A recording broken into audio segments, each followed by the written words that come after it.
Hi guys, welcome back to my channel. So मेरे जो बाकी वीडियोस हैं वो मेरी फ्री मेहंदी क्लास के ऊपर थे, पर मुझे एकदम से याद आया दैट शुरू से लेके from the point I was in RJNUL to even till today, colleagues हो गए, फ्रेंड्स हो गए, स्टूडेंट्स हो गए, उन्होंने मुझसे हमेशा एक क्वेश्चन यही पूछा है कि मैम आप नोट्स कैसे बनाते हो, हमें बताओ, बिकॉज हमें नोट्स बनाना नहीं आता है। तो मैंने एक छोटा सा पोल किया था अपने इंस्टाग्राम अकाउंट पे, and nearly 8 to 9 people said कि हम देखना चाहते हैं, पर उसमें से एक पर्सन ने ये भी बोला था कि हम तभी देखेंगे अगर फिजिकल नोट मेकिंग प्रोसेस होगा। तो आज का जो हमारा वीडियो है वो फिज़िकल नोट मेकिंग प्रोसेस पे है, और ये सिर्फ उन्हीं लोगों के लिए एप्लीकेबल है जो लॉ की फील्ड से हैं। अगर आप अप्लाइड साइंसेस की फील्ड से हैं, जैसे मैथमेटिक्स या साइंस, तो आपके लिए शायद ये वीडियो उतना यूज़फुल नहीं होगा, पर अगर आप लॉ से हैं तो ये वीडियो आपके लिए बहुत ज़्यादा यूज़फुल होने वाला है। और मैं इतना ही कहना चाहूँगी that if you want to progress really well in the field of law, no matter whether you are litigating the matter, whether you are studying for a master's program, whether you are teaching it, whether you are working in a law firm, whether you are doing due diligence, nothing can beat the understanding of what you actually study for your law. तो पहले मैं आपको कुछ चीज़ें बता देती हूँ basics में जो मैं फॉलो करती हूँ, होपफुली वो भी आपके लिए हेल्पफुल होंगी। तो guys, this is something which I am reading right now because I am really interested in investment arbitration, so I want to study it. So ये history, sources and nature of international investment law है।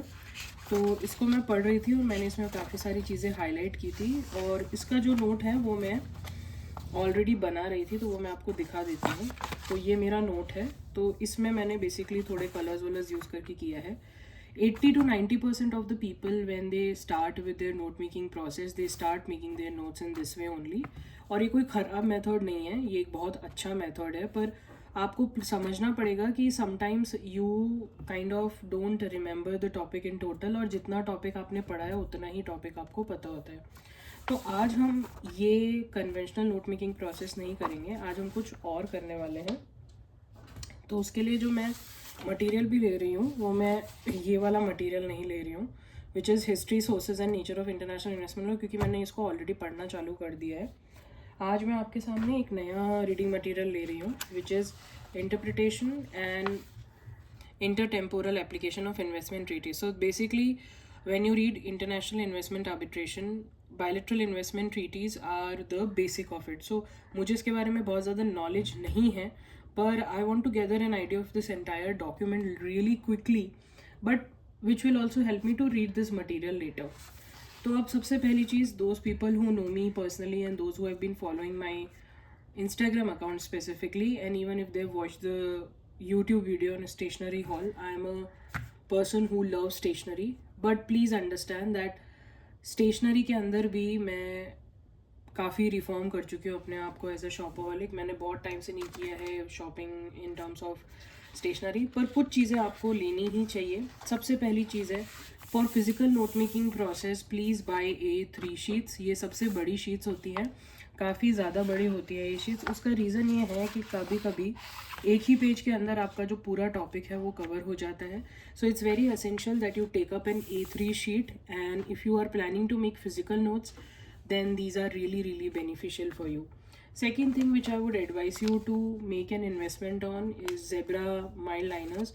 These are not like your typical highlighters, these are very subtle, these are very sober, so even if tomorrow you are looking at your notes, you are fine, you are very comfortable.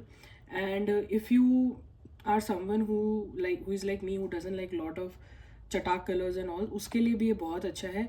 One time investment है, it's very useful because it's like a double tip one. तो if you are highlighting something, so then this is there for you, and if you are like just pointing to write something, then this is there for you. So बहुत अच्छा investment है, worth investment है for note making processes. And always remember, if somebody tells you that I make my notes with just one single pen, they are fooling you, because notes means that you are able to retain a certain topic, and a single color on a piece of paper will not be able to help you retain things. तो ये सिर्फ एक aesthetic की वजह से हम नहीं करें, it's not just purely on aesthetic, it has a real intentional remembering value. The second thing which I would advise you to invest on is basically few black sketch pen. If you are able to buy them, I am a mandala artist, so I have them already. If you don't have it, you can purchase it. Again, a one time investment, because if you want to write headings or anything, then this is something which is very useful. Any blue pen which you really like to write, कोई भी हो सकता है.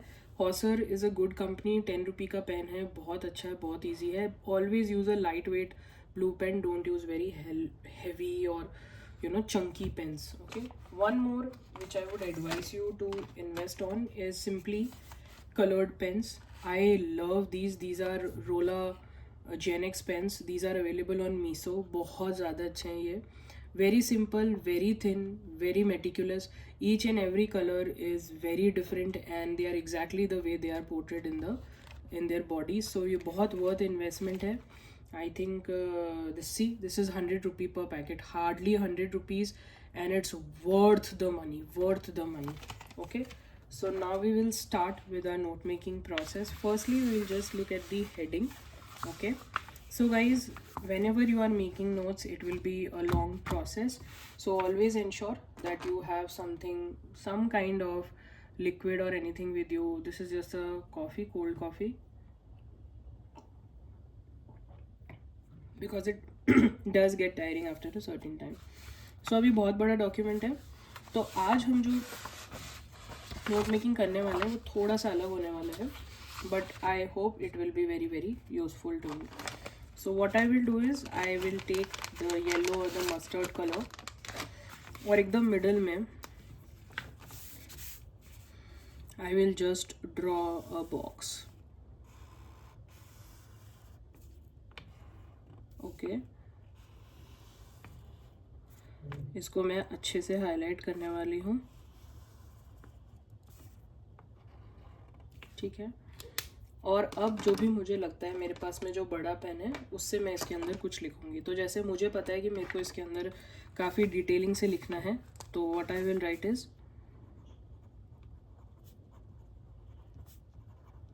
Interpretation of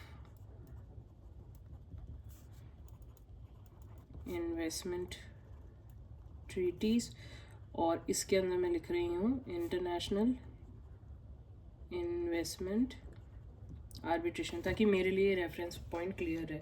तो अब क्या है, हमने बीच में जो मेन टॉपिक है उसके बारे में लिख दिया है, और अब हम क्या करेंगे, अब हम स्लोली एंड स्टेडली बाकी की चीज़ें भी लिखेंगे इसके अंदर. तो पहली चीज़ क्या है, पहले अगर आप देखोगे तो बेसिक एक हेडिंग है, ज़्यादा कुछ खास है नहीं इसके अंदर. Will move to the page. So the first part is international investment law and good governance. Okay, so there is something which is related to good governance which this particular paper talks about. So I'm just trying to look towards the paper कि कितना ये लंबा जा रहा है. Okay, so I can make out that there are few things which are interconnected. Okay, general rule of treaty interpretation है कुछ. Okay, अभी मैं सिर्फ overview देख रही हूँ. फिर there is this concept called as Trevaux प्रीपेटोरियस, ये बिल्कुल ही न्यू है मेरे लिए, मैंने कभी इसके बारे में पढ़ा नहीं है. एंड उसके बाद में they are simply going into application of investment treaties. That means our first topic is regarding few basic aspects. Okay, तो हम इसको लिख सकते हैं यहाँ पर ही, basic aspects. Okay, and then we are going to the second one which is application.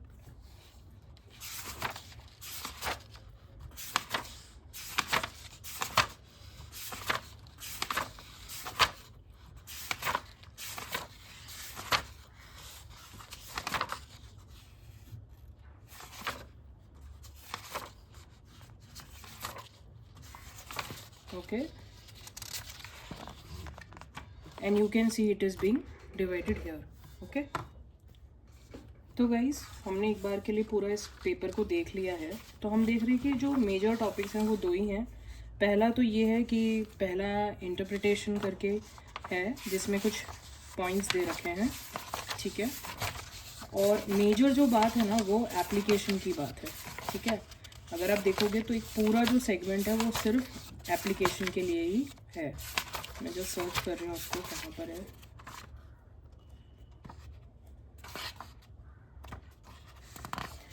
ये एक्सरसाइज बहुत ज़रूरी है, क्योंकि अगर आप स्ट्रेट अवे पढ़ने लग जाओगे तो you might lose the touch. Okay, so we'll just start now.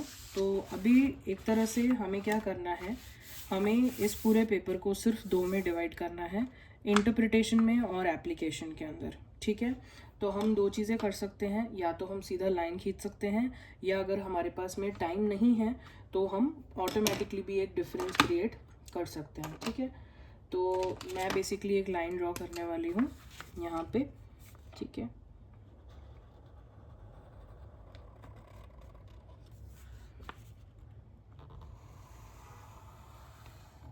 मैंने डिवाइड कर दिया है. और अब जो मेरी टॉप हेडिंग रहेगी वो क्या रहेगी, एक में एप्लीकेशन रहेगा और एक में इंटरप्रिटेशन रहेगा. तो सबसे पहले यहाँ पे आपको लिखना है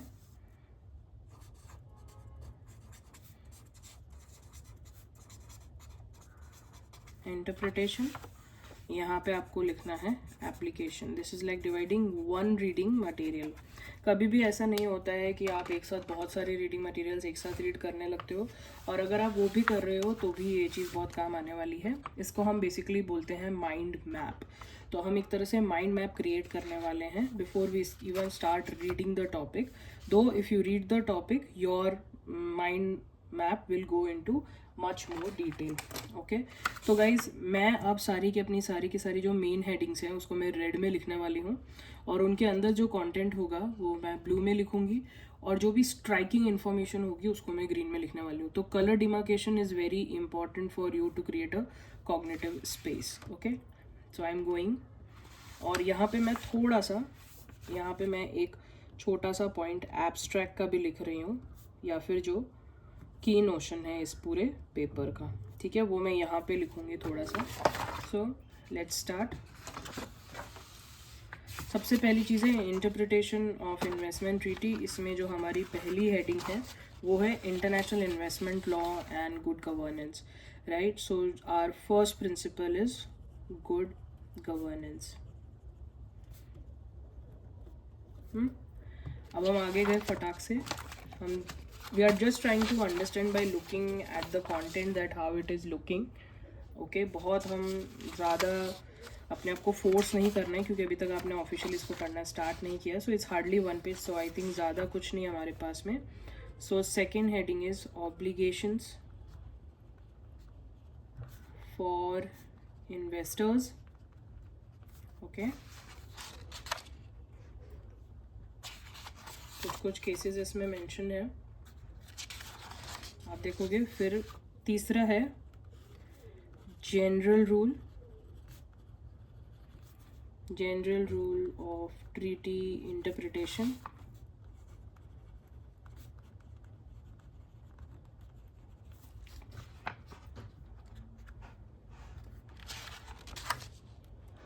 इसमें VCLT और बहुत सारी चीज़ें मेंशन है, तो इसमें हमें टाइम लगेगा, तो हमें इसके लिए थोड़ा सा गैप देना पड़ेगा. ओके, तो अब हम यहाँ पे एक सिस्टमैटिक गैप देके यहाँ पे हम लिखेंगे फोर्थ ट्रेवेक्स प्रीपेटोरीज. आगे बढ़ना है, और अब सीधा एप्लीकेशन आ गया. तो गाइज इतना ही हमारा स्पेस है. अब अगर हमें कोई भी एक्स्ट्रा पॉइंट भी लिखना है तो भी हम उसमें लिख सकते हैं. अब हमारे एप्लीकेशन के लिए, ठीक है, अब एप्लीकेशन में हमें, क्योंकि application is majority of the paper, तो हमें सबसे पहली चीज़ लिखनी है रेलिवेंट डेट एंड जुरिस्डिक्शन. ये हम अंडरस्टैंडिंग सोच रहे हैं इसकी. ओके, केसेस भी हैं इसके अंदर काफ़ी, नाफ्ता और ये सब काफ़ी चीज़ें इसमें मेंशन है. सेकेंड आ रहा है रेलिवेंस ऑफ अदर ट्रीटीज़. ठीक है, क्योंकि इसमें भी 32 वाला आर्टिकल अभी चल रहा है, मैंने ऊपर से पढ़ा है, तो शायद मैं इसको एक अलग से हेडिंग ना बनाऊँ. ये बहुत इंपॉर्टेंट डिसीजन होता है जब आप नोट मेकिंग बना रहे हो, कि आपको कौन सी चीज़ को actually as a separate head note में डालना है या आपको नहीं डालना है. नेक्स्ट है इंटरप्रिटेटिव स्टेटमेंट्स. ये भी मैं थोड़ा चेक कर रही हूँ कि अगर मुझे इसमें कुछ डिफरेंट मिलेगा तो ही मैं इसको एक हेडिंग बनाऊँगी. इसमें काफ़ी सारे केसेस हैं, तो हमारी जो सेकेंड हेडिंग है वो होने वाली है इंटरप्रिटेटिव स्टेटमेंट्स. ठीक है, इसके बाद में हम आगे जाने वाले हैं। हमने पूरा इसको खोल के देखा तो हमारा इतना जो का है पोर्शन वो इंटरप्रेटेटिव स्टेटमेंट्स पे है। नेक्स्ट हम जाएंगे authority of precedence. If you are a law student और अ लॉ प्रोफेसर और अ मास्टर स्टूडेंट्स और a working advocate or a partner in a law firm or you are an associate, you all know that precedents are a very good source of law. तो इसको हमें एक separate heading रखना ज़रूरी है। ठीक है, अभी मुझे नहीं मालूम है कि मतलब मैं प्रेसिडेंट्स से रिलेटेड क्या पढ़ने वाली हूँ, पर बिकॉज मुझे प्रेसिडेंट्स के बारे में आइडिया है तो मुझे पता है कि मुझे इसके बारे में लिखना पड़ेगा अच्छे से। तो authority of precedents is there. Now I am going, ये उन्हीं लोगों के लिए एप्लीकेबल है वीडियो जो फिज़िकल नोट्स बनाते हैं। जो जिन्हें डिजिटल नोट्स बनाने हैं उनको मैं अलग तरह से बताऊंगी। अब देखो गाइस, नेक्स्ट क्या है, the timing of investment events and disputes. Now we don't know, we have not read the subject, but if we are talking about investments in general, so events and disputes, they form a majority of how the legal framework surrounding investment law could be considered. So ये अभी हमें important लग रहा है, आगे अगर important नहीं भी होगा तो भी कोई problem नहीं है। तो हम लिखने वाले हैं यहाँ पे timing of investment events and disputes. Okay, ये पॉइंट हम यहाँ लिखने वाले हैं। हम आगे जाके चेक करेंगे कि ये कितना रेलिवेंट है हमारे लिए।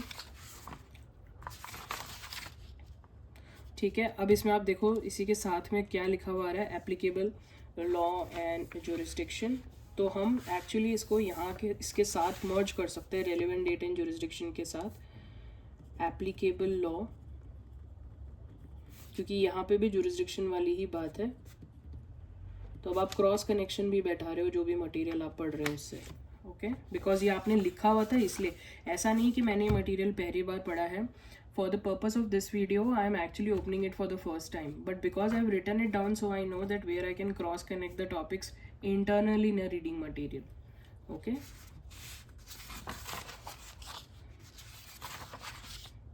अब गाइज देखिए यहाँ पे क्या लिखा है, relevance date under the ICSID convention. Okay, I have not read about ICSID convention yet because I am only on the introductory part of investment arbitration.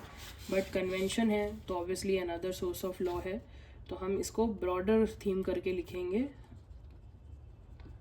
ICSID convention। अगर हमें कुछ आगे important लगेगा तो हम वो भी लिख लेंगे इसके अंदर। Okay, and this is the end.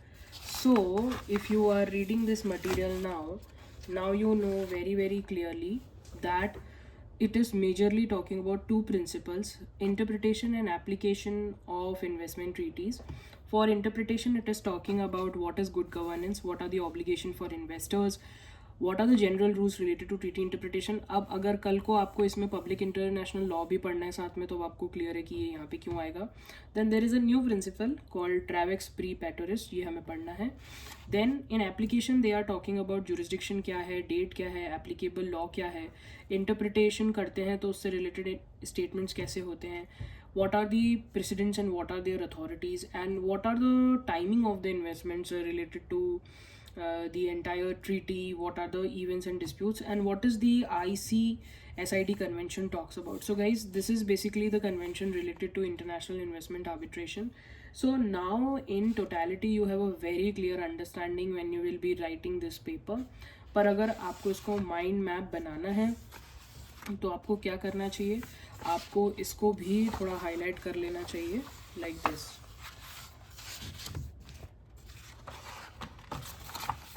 So the majority things are interpretation.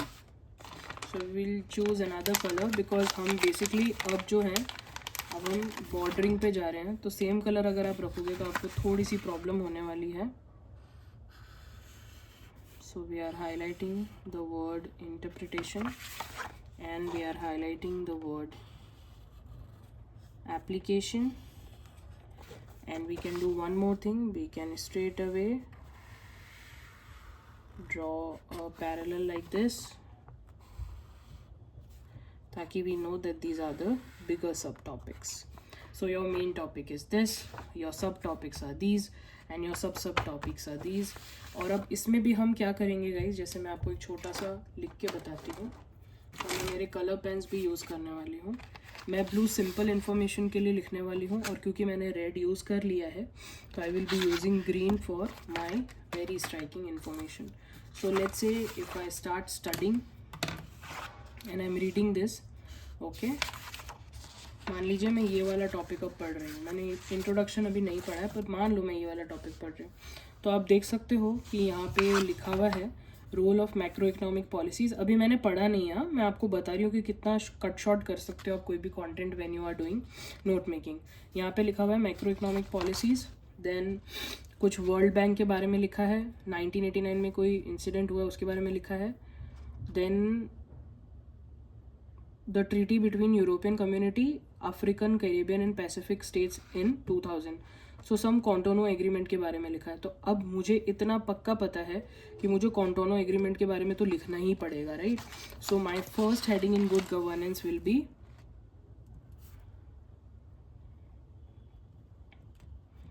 कॉन्टोनो agreement, क्योंकि मुझे गुड गवर्नेंस का जनरल मीनिंग पता है, राइट। अब आप देख सकते हो इसके अंदर आगे लिखा हुआ है the origin of the concept of good governance fall into the same period as the formulation of Washington consensus. तो बी मेरा क्या है, वॉशिंगटन कंसेंसस, राइट। अब अगर मैं इसको पढ़ रही हूँ, अब देखो ऑब्लिगेशंस फॉर इन्वेस्टर्स आ भी गया, तो मतलब इतनी सी देर में आपने फर्स्ट हाफ तो इसका हो ही गया आपका, ठीक है। अब अगर मैं पढ़ने भी लगूंगी तो अगर मुझे सपोज कर लो कुछ लिखना है, जैसे मुझे ऐसा लगता है कि अगर मैक्रो इकोनॉमिक पॉलिसीज़ के बारे में लिखा है तो ये पूरी तरह से लीगल कॉन्सेप्ट नहीं है, पर क्योंकि इकोनॉमिक्स से रिलेटेड कॉन्सेप्ट है तो मैं यहाँ पे स्टार मार्क करके क्या लिखूंगी, मैक्रो इकोनॉमिक, आई होप आपको दिख रहा होगा, मैक्रो इकोनॉमिक पॉलिसीज़। अब मुझे पता है कि ये कुछ इंपॉर्टेंट चीज़ है, कोई नई चीज़ है, कोई स्ट्राइकिंग इन्फॉर्मेशन है, तो ये मैं ऑटोमेटिकली इसके बारे में सर्च करूँगी। तो गाइज़ मेरा एम आपको समझाना ये था नोट मेकिंग के लिए। ये पहला तरीका है नोट मेकिंग का, और इसको बेसिकली हम बोलते हैं मैं लिख देती हूँ तो आपके लिए ईजी रहेगा, इसको हम बेसिकली बोलते हैं mind map.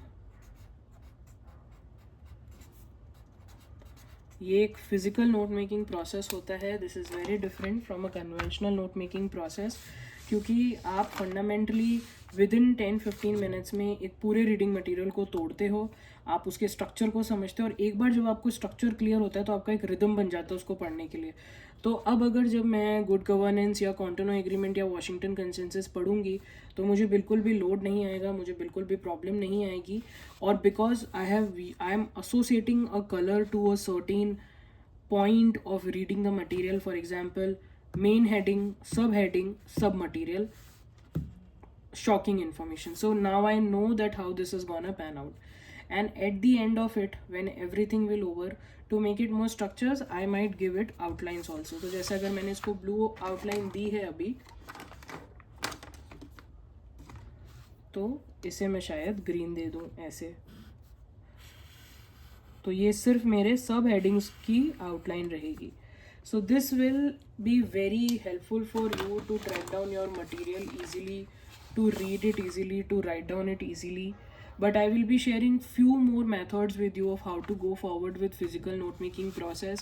But this level of investment in stationery will be super helpful for you, because अगर आप देख सकते हो तो जो भी कलर्स मैंने यहाँ यूज़ किए वो बहुत सटल है, they are not very like striking on the eye, plus like hardly 10-15 rupees के पेपर ये पेन्स हैं, ये 100 रुपये का पूरा बॉक्स है। तो इतना इन्वेस्टमेंट करके आप एक बहुत अच्छा अपना स्टडी पैटर्न डेवलप कर सकते हो।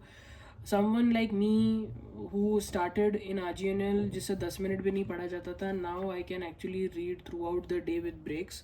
So these techniques are really helpful.